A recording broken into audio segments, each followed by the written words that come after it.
Hello everybody watching and following and being a friend of Cosmic Agency. My name is Gosia. Well, I'm better today. Thank you so much for everybody's support. I really think that Zvaru can feel your support and your affection coming her way. So thank you very much. We go on. Our task is not finished at all. So there we are. Sorry, I'm a bit, still, I guess, lost for words. Also because I just finished taping this in Spanish, so I have to be like always between languages.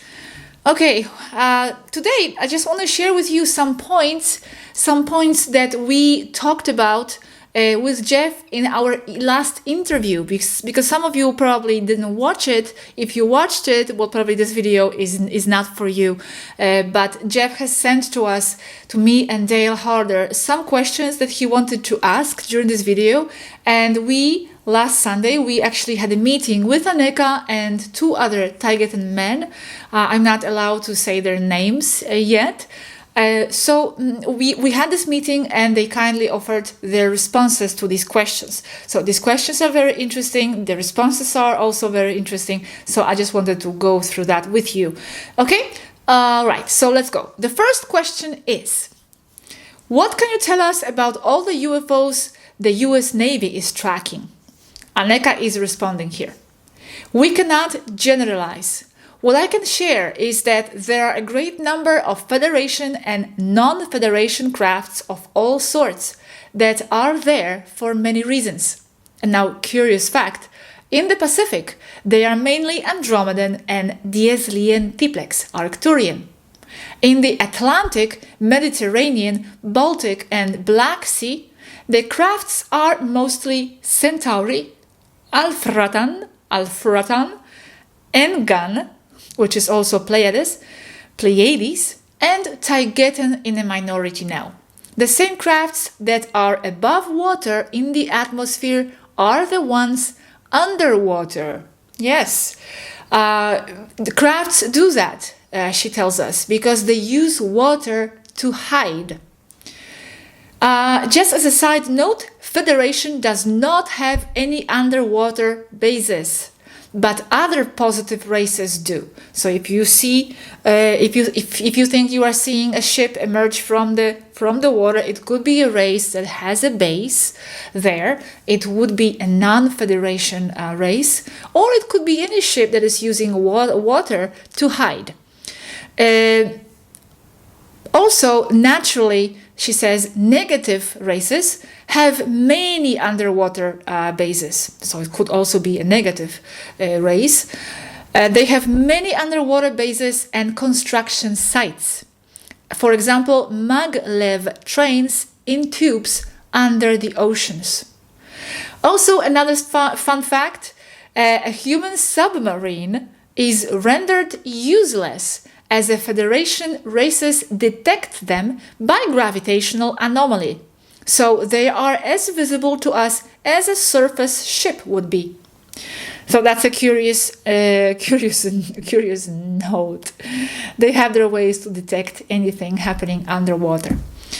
Okay, now the question is, what are some of the reasons of all those crafts moving around? Aneka says many reasons, from radiation sweeping to life form control and assessment. Combat air patrol, I think that's what it's CAP. I forgot what CAP missions were. I think it's combat air patrol. Recovery, intelligence, extractions of all sorts. The list is very long. As many reasons as any human aircraft would have. Federation craft are essentially all over the place, and add the non-Federation to that as well.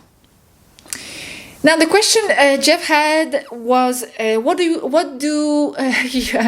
says, what do your people think of the new Space Force? That's the question I got from him. What do your people think of the new Space Force? My people meaning Taygeteans. And here the Taygetean men responded, we think it is a publicity hogwash. It's all publicity hogwash. There is no Space Force. it has all been dismantled by now. And this has to do with the secret space program, basically dismantled. Don't care, he says. I don't care what other so-called experts say. If it's still running or not, it is not. It is dismantled. It is gone. It's a publicity lie, as NASA always does. Part of the ISS lie as well, International Space Station. So that's interesting. Now let's go to the next question. Next question is, why are we having an explosion in UFO sightings overall? Well, I think this is a very, very, very general question that could, this could go into so many different directions. Why? There are so many reasons. And Aneka responds, for the same reason as above, many reasons, federation or not. But we have a lot to do on Earth and with Earth. And if you have been watching this channel, then you'll be understanding more and more what it is that they have to do on Earth and with Earth. This also connects with the fact that all of you, meaning the real ones, on a soul level, are us and we are you. As I said, this is all intertwined, us extraterrestrials. There is no very defined, specific, frontier, barrier between where the human being ends and the extraterrestrial begins. Here Aneka says, but there is something else going on here. The people of Earth are more interested in UFOs in general than what they were 5 years ago. So that's good, right?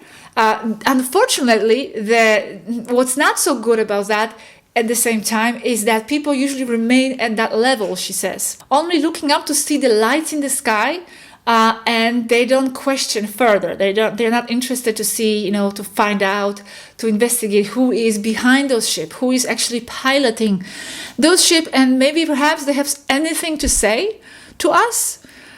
Also, the reason why there are more sightings. Generally, there's a easier access to technology. People are always with their cell phones and their cameras, so it's easier to take shots than it was before. And then the question was, but why are they augmenting? Why is there more ET activity, ET crafts activity recently? What's so special about the recent years? And again, it's very general. The answer is from more awareness of the people. So the awareness of the people is increasing slowly, but it is, to increased activity of the ET races. It has to do with the so-called ascension process, but it's not done in an invasive manner. She says it's never going to be against free will of the individuals. The ascension process, all that. It's non-invasive. So yes, the ET activity is increasing all the time. She says there are countless crafts of non-terrestrial origin flying around atmosphere. But here I'm asking, but does it have to do with the ascension and imminent removal of 3D suppression? And she says, yes, it does. Yet, it doesn't necessarily mean it's imminent. It depends on the people on Earth, not on us. As you remember, the ascension, the so-called ascension, is an individual process, and it has to do with our mind, with our consciousness, with where we want to be focused and what we want to observe for our reality and what our soul chooses to experience. So it depends on us. It depends really, really, truly on us. Well, the next question is, Dale asked this question because he was at that meeting as well. Hello, Dale, by the way. And he asked this question. I'm talking about the meeting with the Taygeteans. What would happen to the 3D matrix and most importantly to the humans if the final reactors on the moon should fail, or at least one more or maybe two, or at least one more, maybe two? How would that affect the matrix? And here Aneka is responding. And this is actually something many of you are always asking, like, shut up the matrix. What would happen? Just shut it off, turn it off. It cannot be done this way. And now you perfectly understand why. she says it would bring chaos and social unrest, religious explosion of radicalism, end of the world kind of scenarios, mostly exploited for new world order purposes. So it would benefit the cabal, not you, really. That's millions would die. And that's why it must be slow, it must be controlled, the removal must be done in a gradual fashion. If not, it would cause too much tribulation, too much chaos, too many conflicts, social unrest, and that would, as she explained here, that would benefit the opposite side. That's what they want, right? They are always after conflicts and wars and political and social conflicts and disasters, chaos, fear. They want this. So it cannot be done this way, because it would be giving to the other side. It will be basically giving them a weapon to work with. So it has to be done in a gradual way, with us here removing and reprogramming the matrix from inside with our attitudes and intentions, and them on the other side removing the cabal and controlling the 3D suppression mechanism. It's working out together, okay? So that's the answer. Now, Jeff asked this question. He heard this theory from someone, from a writer in a book, I think, and that theory posits that malevolent species may be restricted to their home worlds by now. Well, Anneka responds, to state such a thing would be rather irresponsible. The regressive beings are mostly controlled, yes, in this quadrant of space. They are controlled, but not necessarily to their home planets. However, in the case of Earth, the reptilians are restricted to Earth. They can't really get out much. So in this case, yes, they are restricted to their planet Earth.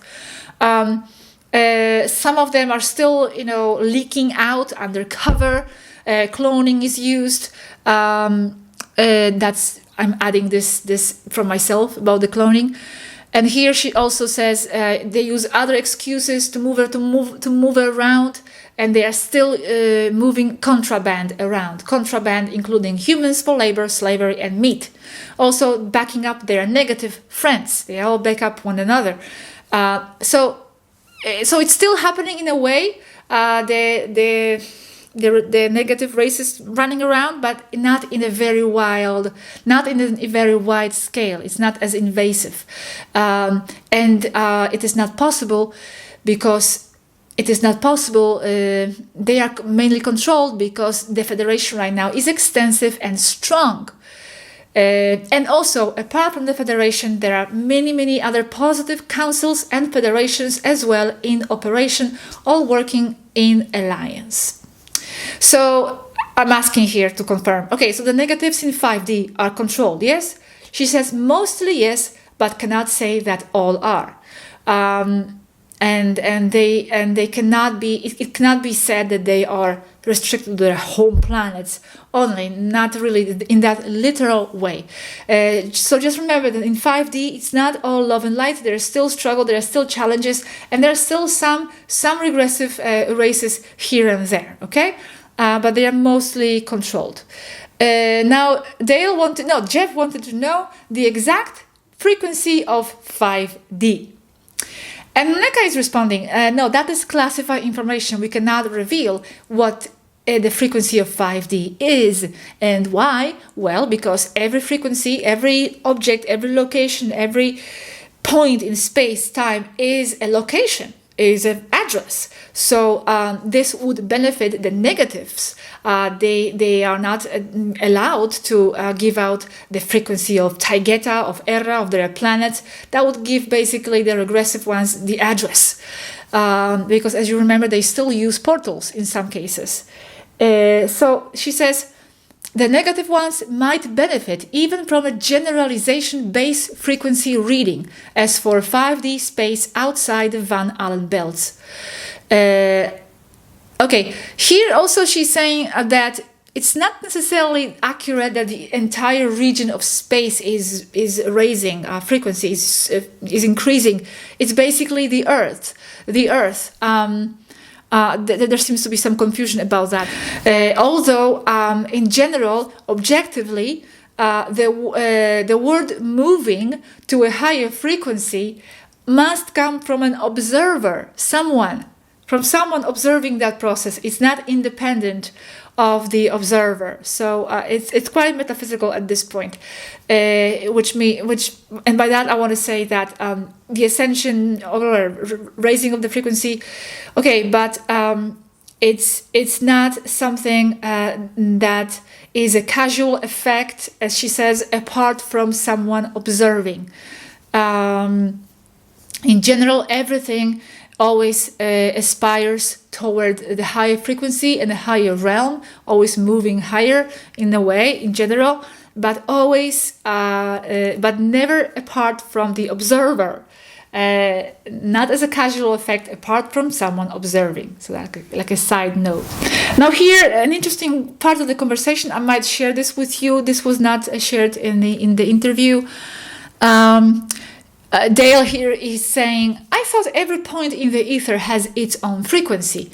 And she says, yes, it does, but the frequency must be given a numerical value as compared to something else. You need a base comparison frequency to be able to tag another. That's right. Like in megahertz, million cycles per unit of time. So now you are comparing it to time, a cycle, and that is relative. So the base comparison frequency would be the Earth using megahertz. And now Dale is asking, can you give me a frequency range for that? And she says, that is classified. All I can say is it is well above 50,000 megahertz. The 5D. But megahertz, that's our Earth calculations, okay, measurements. They don't use that. We make our own calculations and with our own parameters. Using Earth megahertz and other measures, it's only as a reference for you. Well, sorry, maybe this conversation was a bit chaotic the way I presented it, but it just came up and I wanted to share it with you anyway. All right, well, now the next question is about the California fires. Okay, Jeff wanted to know what's up with those fires, if it's natural, not natural, what's up with that? Well, the response is, yes, they are artificial. And it is to create more chaos, to remove people from their homes for an agenda. Remove people from the wealthy West Coast, make them have to go to other places. It's all part of human engineering, Agenda 21. And it comes hand in hand with the drought there. That drought there was produced with HARP, and to move all the water away, to privatize the water, because whoever controls the water controls the people. So that's the information I have. Okay, at this point. Now, you have to remember that the Cabal, they have the technology to exploit natural spots on Earth, natural weak points where there are some natural disasters, potentials, because of course not all natural catastrophes are fake and artificial, but what they do, they exploit them and they exaggerate them, and they can sometimes even direct them for a specific agenda. And this is what happened with the Japanese tsunami that caused Fukushima tragedy. This is what Jeff asked. Was this a result of nefarious forces or nature? And Aneka responding, it was artificial. It was a warning to Japan for political reasons, complex ones, having to do with economic alliances and movements away from the Rothschild-controlled Western banks. And there is a technology to do so by exploiting natural weak spots. And I'm asking, who issued the warning? She says, the deep cabal. Rothschilds, I ask? She says, deeper. The Rothschild, that is shallow cabal. The deeper it is dark control, black budget military working with the negative reptilians and others. And here she's explaining how sometimes they can produce that natural catastrophe. She says, you find a fault line, you know its strength, and you computer model outcomes. You can detonate a nuclear device inside the fault and using HARP as well. You create the conditions for a tectonic slide, for example. And there you have your natural catastrophe. By the computer, you model outcomes. Okay, well, that's it for today. That's the answers I have received. Thank you so much. Thank you so much for your support. Thank you very much, Anleka and the TP, Taygetean Pleiadian men, for your kind participation in this conversation. I'm really looking forward to working with you more. And yeah, thank you so much. And I will see you next time. Okay? Thank you. Bye-bye.